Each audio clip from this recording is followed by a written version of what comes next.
Good morning, I'm Steve Thomas, and welcome once again to the loft here at Ask This Old House, where the questions of the day include tomatoes, snakes, toilets, and attic stairs. Gentlemen. Hey, Steve. Hey, Richard. What's in your mailbag? Well, we got a lot of them, but this one caught my eye. From Kevin, Tarpon Springs, Florida. My wife and I were surprised with the ease that the toilet clogs in our house. We've tried to use a plunger. We're befuddled. What do we do? Bepuddled? Yeah, that's a good line. So I thought this could be a good time for a basic lesson in toilets. How it works. This tank is filled with water. There's a tank lever here that when you push this down, water should come down from the tank and go into this flush rim right here. So this is hollow? Yeah, I brought a cutaway that really helped to understand how it works. Okay, so here's the connection from the tank. Here's the flush rim. There's small holes underneath here. So when you flush it, water's going to come down into the bowl. That sweeps the bowl. Right. Yeah. There's a larger hole right here, and that comes down to a jet hole at the bottom that's going to push a large amount of water up here, up over that crown. Now, once that does, it creates a siphon or a suction to pull the contents right down through this trapway. So it's a combination of push here and then the pull of the siphon on this leg. And after it's flushed, it's very important that this thing, the water will come to this level so we create a water seal from the sewer gas down the piping so there's no smell into the house. So where do they clog up? Well, there's a lot of things that can go wrong. It could be as basic as in the plumbing in the house or in the vent. But let's start from the toilet side. It could be here in the toilet tank. You could have the wrong level of water in the tank. Or you could have a flush mechanism that doesn't open enough to put enough water down into that flush rim. That flapper valve is just Right, closing. just close it too fast. Right. It could also be that you have a clog in these holes underneath the flush rim, or a clog right here. Something could have gotten down here, so now you don't have that push. Or if you had a lot of sediment in the water, it could have closed there. But generally, it's on the drain side. Absolutely. It could be toilet paper or some foreign object that gets down into this trapway. So how do you unclog it? Well, every house should have this, a plunger. I mean, this is old faithful. The first word is about fear. I mean, you've got a lot of water coming at you. You're afraid it's going to keep lifting. You should know where the shutoff valve is right here. Right. Okay, that's first. Now, you show us how you would plunge that. You know, usually it's filled to the brim with very disgusting-looking stuff, so I approach it very gingerly. Yeah, good idea. I fill this thing up with, I mean, I don't want to splash. That's right. So what I do is I get in there and I sort of jiggle it. Right. Gently. Right. And hope that I can unclog it. So let's review with the cutaway what happens when you do that. If you give a push this way that's causing force this way, if you've got a bunch of toilet paper here and it's going to clog and get even to a tighter clog, what you really want to do is just the opposite.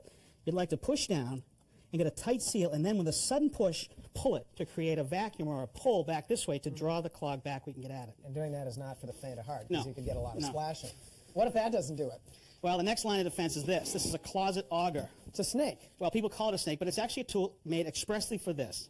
Okay? It has a snake wire, but this is the most important part here. This is a padded bend, which means that when we put it in here, we won't scratch the porcelain. Okay. Okay? So then you would advance it slowly through the trap. But just help me do that, okay? And you're pushing it through, up and over. Okay? So now, imagine that we caught the clog right there, and there's a little hook at the end of it. Now, once we caught it, watch your hands. I'm going to pull it back. Ready? Then you would suddenly pull it back through, and hopefully you would have it at the end of the auger's snake.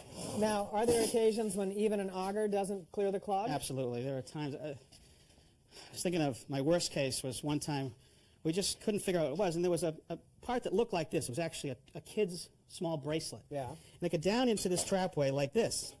So we would come and we would clear it with the auger there. And the next time the toilet was used, it would go this way. The next time we'd clear it, go like this.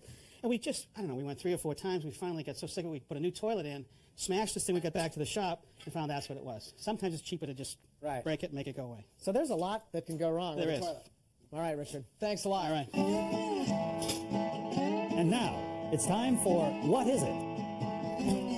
What is it? Styrofoam, little foam here, and a hook.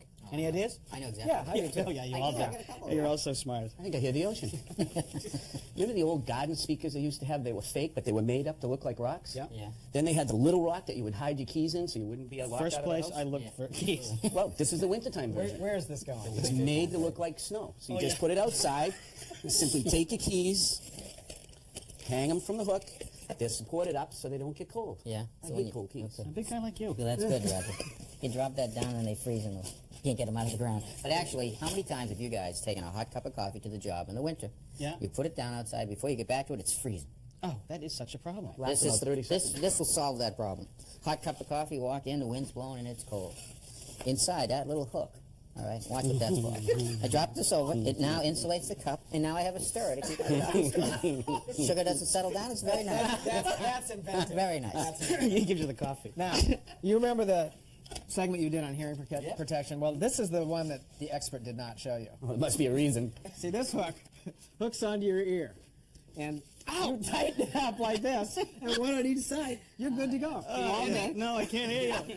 All right, you're all wrong, as usual. Yeah. All right, here's an outside garden faucet, and you're afraid it might freeze in the winter. Yeah, I'm afraid of that. This is designed to hook onto the handle, and you just tighten it up, and that'll keep it from freezing. You gotta be kidding. This is available in all kinds of colors. Yeah, You know, fabulous. I actually think the coffee cup. You know what? I think that's one of your best ideas ever.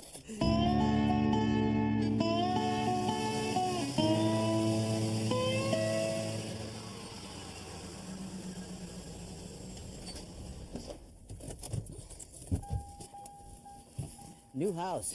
Very nice. Boy, with this new snow, there's plenty of snow on the ground and snow up on the roof. I noticed ice forming. That's a classic problem around here with ice dams. Well, I hope they're not having any problems inside with water leaking in, but we're here for attic stairs. Let's take a look.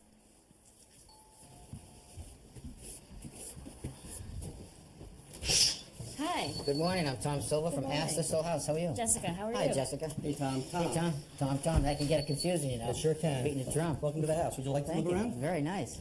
What do you got over here? Some collectibles? This is stuff we picked up when we lived in Asia for 3 years. Oh, really? Mm-hmm. Wow, you travel a lot? Traveled quite a bit. This is great. Nice high ceilings. Yeah, come on in and see the rest of the house. Oh, kitchen. Nice big kitchen. Granite tops. Island. Boy, this is nice. A lot of storage, too. And back here, family room, which we use year-round, Step down. Cathedral ceiling. Boy, this is big. right in our huge backyard. Oh, a lot of play space back there. A lot of play space, a lot of mowing. One thing I want to ask you about, I noticed when I pulled up, you've got some ice damming up in the front. Have you had any problems with water coming in? No water leaking yet. No water leaking yet. Well, that's good. You may want to address that with some more ventilation in the attic and some more insulation. Yes, we've heard about the ventilation insulation issue. That's the quite a key. bit. That's the key. Well, we got your email about some pull-down stairs. Right. We need access into our attic. Well, let's take a look. Okay. All right. Well, Tommy, this is the master bedroom. Wow, this is big, light, bright, vaulted ceiling. What do we got in here? Big bathroom. And we've Master got a bathroom. nice view out the back windows, plus a view of the pond out front. And Boy, this is really it's nice. really nice Tom. year-round. Nice and airy. It is. You know? What do you got back here? Back here we have an office that Debbie and I use, so we don't necessarily have to go into our offices all the time to work. That's handy. Yep. That's handy. I see the hatch. This is the infamous hatch. Yeah, infamous hatch. I wonder why the builder wouldn't have put some pull-down stairs in there. Well, it's the mystery of builders, but you know, the problem is without pull-down stairs, it is really a hassle getting up there and changing the filters and doing servicing on the heater that's up there. Yeah, I see you've got a ladder sitting there. Don't tell me you bring this ladder up from the garage all the time. It comes up every time. Yeah. You have to unfold it, go up there, change the filter, do whatever It can we be need a to real do. pain in the neck, can't it? Plus, we also like to use it for some storage up there. Yeah. Well, you know what we need to do is get up there and take some measurements and see if we can get a pull-down stairs to fit. That's great. All right, let's open this up. Okay. That's it. That's it, huh? I'm glad I don't work for the fire department. Yeah. Oh, is that going to be hold me? Yeah. That's the way it goes, huh? Yeah, are you insured? No, are you? This the light switch? That's the light switch. Okay, let me turn that on. Oh boy, it's a little tight up here, Tom. But let me guess, this is the heating system for the second floor, That is which would definitely require some annual maintenance and some filter changing. once a month for the filters. Yeah. And this area up here, I see if you, I guess if you put some plywood down over there, that would make a pretty good storage area. Yeah, that's our plan with boxes up Every there. little bit helps. Let me look at this. Now this looks really good. Our hatch, well, your hatch, not our hatch, but your hatch that existing is running in the same direction of the floor joist. Now the new hatch that's going to go in simply means that I have to cut back one joist system and head it off because it's going to be bigger and longer than this one. Okay, it won't fit in the space here now. No. We got to find out if we can get one to fit, which I think we can. Okay. Another benefit is the roof rafters are following the same angle as the stairway when we pull it down, so when you climb up, you won't hit your head. Okay, no nail marks on my head, huh? No nail marks. You don't want any nail marks. All right, so if you're up for it, I'm going to make a call to my supplier, Okay. see if he's got one in stock. I'm going to take a couple of measurements, give it to him, and see if he's got one. We'll pick it up. Terrific. All right, let me do it. Well, Tom, we were lucky. Because the supplier had one of these in stock. Where do you get these? You can get it at the local home center. You can get it at a lumber yard, and I don't know, but who knows? You could probably get it at the web on the web too. Do they come in different sizes? Well, I know that this manufacturer makes 10 different sizes, so there's a wide range right there. What does something like this cost? This is going to run you a little under $200. Well, this will be a real break for me. Not having to hold that ladder up every time. Got to make it easy, Tom. All right, I need 49 and a half. Mark, you square that off, and you can pass me that reciprocating saw. And we'll make a cut. Thank you.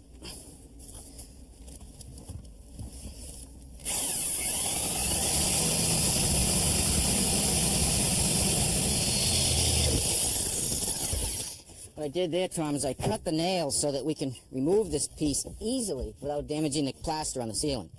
Aren't you afraid of ruining all your blades with cutting through all those nails? Actually, this is the best way to do it. Use a metal cutting blade, cut the nail off, and the piece comes out much easier.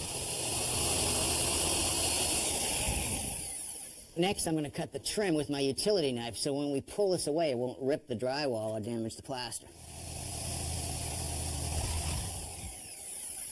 I gather we're not going to reuse the trim? No, it's all too small, Tom. I'll have to get some new stuff. Okay.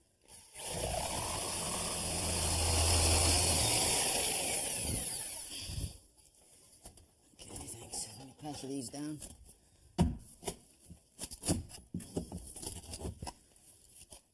There's one. Lift that right out.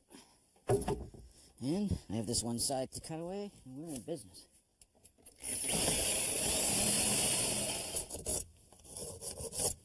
Now we need to start putting this back together. I've marked for this hanger, which is going to support the new 2x8 header.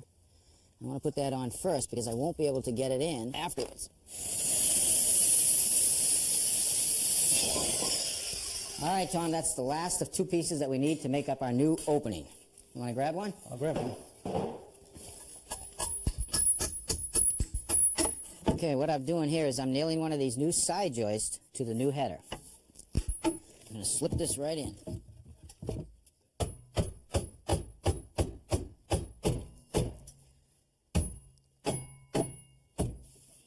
bring this over.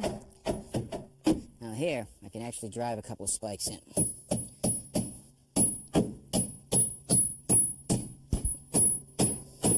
Okay, now I'm going to nail off this hanger. Hold it up in position.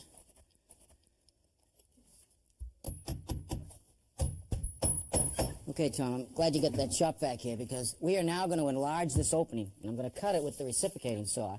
And I want you to keep this tube close to the saw so you absorb all the dust. You ready? Ready. Right on.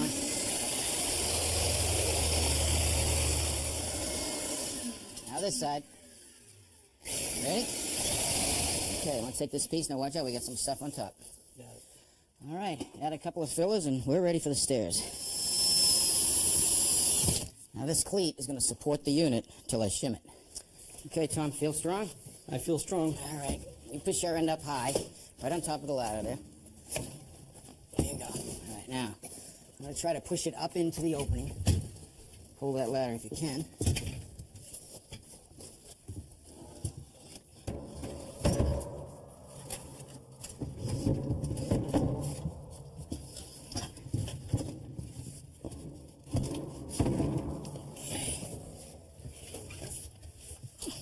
Now, what I'm going to do is pull it back. Easy now.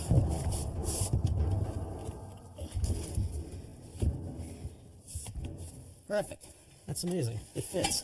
Now I want to put some of these shim shingles in the opening, shimming it between the framing and the unit. Now, what I'm going to do is pull down the stairway enough so that I can drill a couple of holes and tighten it up so it won't fall out. First, we drill a hole. I'm going to install these 4-inch lag bolts to hold us in position. You just need the lag bolts to hold it? That's all.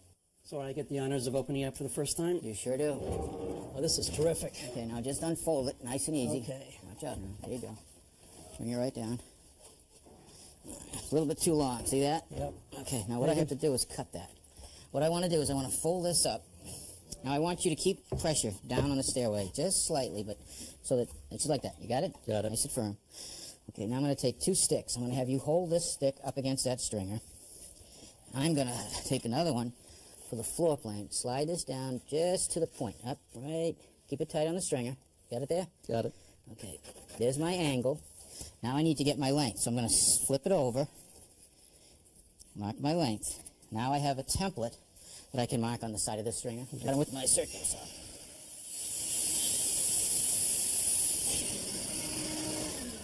All right, that should do it, Tom. Boy, these look fantastic. Yeah? Why don't you give it a try? I'm going to do the maiden voyage. Here you go.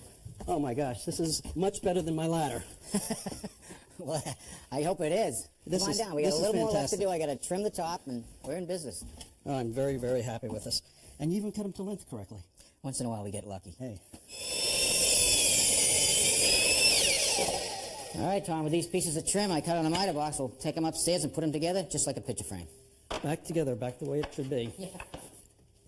Okay, we're going to secure it with a little bit of glue and nails. Okay, Tom, I'm going to pass this to you, and you're going to hold that end, and I'm going to hold this end. Okay. You'll position it. All right, there, just right there. I'm going to hold mine.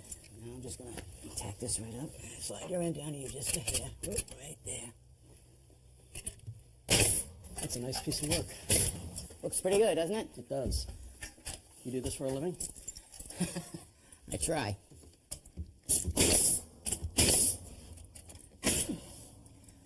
Well, you're all set, Tom. It looks terrific, Tommy. Thanks a lot. This is going to change our life Oh, I bet it will. and my furnaces. All we need to do now is clean up. I'll take care of that so you can get going. All right, But I want to try it out one more time. go ahead. Okay, Tom, see you later. Thanks, Tommy. Well, Roger, spring is right around the corner. So what's on your agenda? Well, Steve, it's April 1st. It's time to seed tomatoes. In fact, I got a letter from Barbara in Wilkes-Barre, Pennsylvania.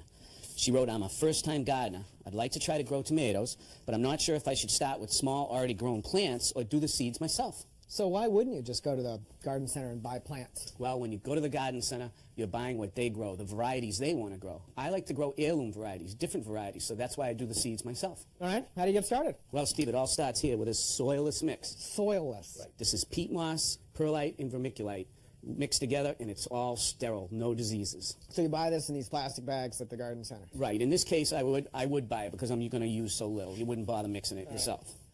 You got a tray? Yep. I like to start it in this tray, and in the tray I put these individual packs, 6 packs, and I simply take the soilless mix and fill it all in. So the plastic seems kind of inelegant. Why wouldn't you use a nice pottery?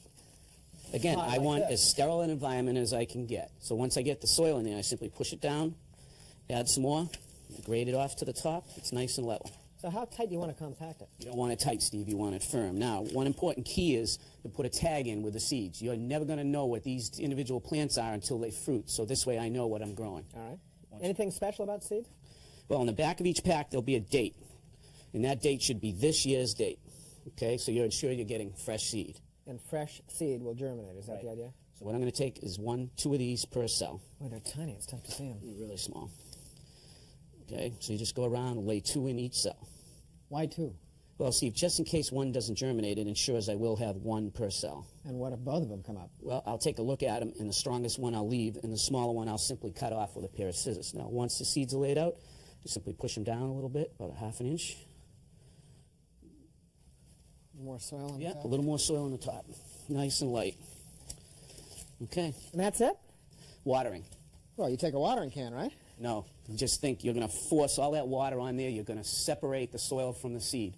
What I like to do is take the 6-pack and immerse it in water in a small tray like this. Now, what's going to happen through capillary action, the water is going to come up from the bottom to the top. The soil will turn dark in color, and you'll know it's damp all the way to the top. So do you need to start these in the sun? No, you don't. All they need is what's comfortable for us, room temperature for the first 10 or 14 days. Then they're going to germinate. Once they germinate, I want you to put them in a south-facing window and give them as much sunlight as you can. When do you set them out? 6 weeks after the frost. So give them a good 6 weeks and they'll be ready to go. And then in the fall, fresh tomatoes. All you can eat. All right. Thanks, Roger. You're welcome. Hey, imagine lugging that ladder up from the garage every time he's going to change his filter. That's a pain in the neck. I bet you guys have not even thought about ordering your tomato seeds for this year. Don't have to. Thank you, Roger. You got that? Thanks, Roger. You did these for him? Us, did it for us. Don't worry, Steve. I'll hook you up. Well, you've just seen what passes for another episode of Ask This Old House. Until next time, I'm Steve Thomas. I'm Rich Trithui. I'm Tom Silva. And I'm Roger Cook. For Ask This Old House. Here you go, Steve. Take 6. Email your questions to our online address, asktoh@pbs.org, or write to us, care of This Old House Magazine, 1185 Avenue of the Americas, New York, New York, 10036. And thanks.